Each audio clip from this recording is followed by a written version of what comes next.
Mas may diin na si Pangulong Bongbong Marcos Jr. ngayon laban sa smugglers at hoarders.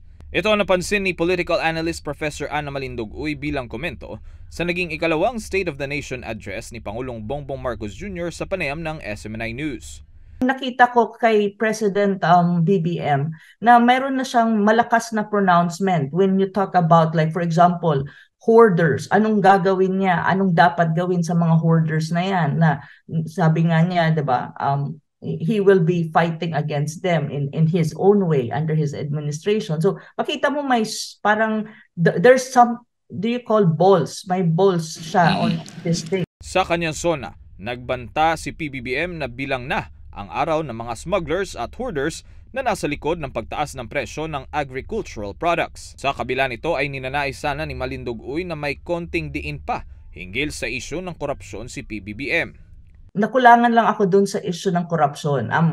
Aside from the fact na sinasabi niya na, well, on the PNP side, that he will accept resignation of people who are committing corruption, I would want to hear more about what is really the plan when you talk about anti-corruption issues or anti-corruption ng mga programs. Kasi ang kanyang administration, if you really look at it from the very start na umupo siya until now, karamihan ng issues na binabato sa kanila at karamihan ng mga controversy has something to do with corruption.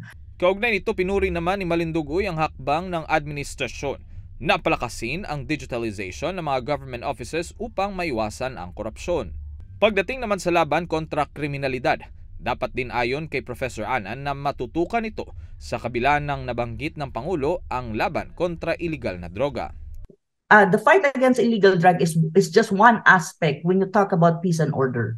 There is also crime, other crime-related activities ng mga ibang criminals na mayroon sa Pilipinas. So, yun yung hindi ko narinig do. You have to address crime and in the context of peace and order, not necessarily only on illegal drugs, kasi that's just one aspect. There are so many crimes being committed in different parts of the Philippines that has nothing to do also with drug problem. So I think it should be a spectrum of all of these things ang dapat ma-address ng current government. Though hindi ko narinig yung other part, but it's okay kasi siguro part na rin yun ng kanilang way of making it sure that the peace and order of the Philippines will be okay under his administration. Sa huli, ikinatuwa ni Malindogoy na nabanggit nito sa kanya ikalawang sona ang mga hindi nito nabigyang diin sa kanyang unang sona.